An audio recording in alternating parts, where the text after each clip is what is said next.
क्या ईरान पर तीसरा हमला होने वाला है? मिडिल ईस्ट में फिलहाल शांति जरूर दिख रही है, लेकिन जमीन के नीचे फिर से जंग की आहट सुनाई देने लगी है। एक तरफ इजराइल के प्रधानमंत्री बेंजामिन नेतन्याहू खुलकर कह रहे हैं कि जरूरत पड़ी तो ईरान पर तीसरी बार हमला करेंगे। दूसरी तरफ रिपोर्ट्स हैं कि अमेरिकी राष्ट्रपति डोनाल्ड ट्रंप भी ईरान के खिलाफ नए मिलिट्री ऑप्शंस पर विचार कर रहे हैं। तो क्या खाड़ी में फिर युद्ध भड़कने वाला है? और अगर ऐसा हुआ तो इसका असर पूरी दुनिया पर कितना बड़ा होगा? अमेरिका और ईरान के बीच युद्ध विराम और बातचीत की कोशिशों के बावजूद तनाव पूरी तरह खत्म नहीं हुआ है।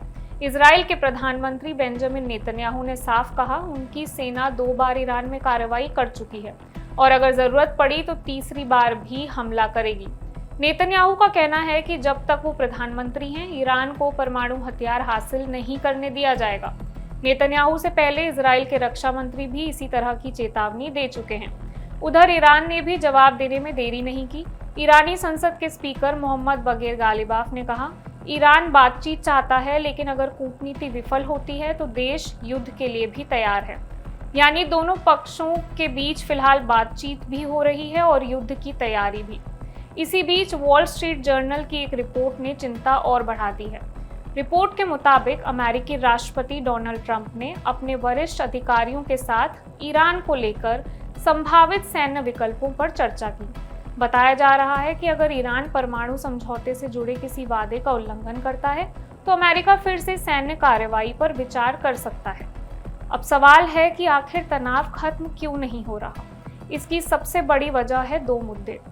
पहला, स्ट्रेट ऑफ हॉर्मुज़, जहां दुनिया का 20% तेल गुजरता है।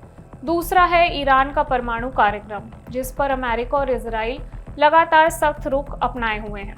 अगर इन दोनों मुद्दों पर कोई समाधान नहीं निकला तो यही अगली जंग की सबसे बड़ी वजह बन सकते हैं। और अगर तीसरा युद्ध छिड़ता है तो उसका असर सिर्फ ईरान और इजराइल तक सीमित नहीं रहेगा।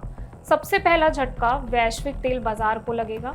कच्चे तेल की कीमतों में तेज उछाल आ सकता है, जिसका सीधा असर पेट्रोल, डीजल, महंगाई और दुनिया की अर्थव्यवस्था पर पड़ेगा। यानी फिलहाल बंदूकें शांत हैं, लेकिन बयान, तैयारियां और बढ़ता अविश्वास सब कुछ ये संकेत दे रहे हैं कि मिडिल ईस्ट में शांति अभी भी बेहद नाजुक है। अगले कुछ हफ्ते तय करेंगे कि बातचीत आगे बढ़ती है या फिर खाड़ी एक बार फिर युद्ध की आग में झुलसती है। मैं वंशिका सक्सेना और आप देख रहे हैं इंडिया न्यूज़।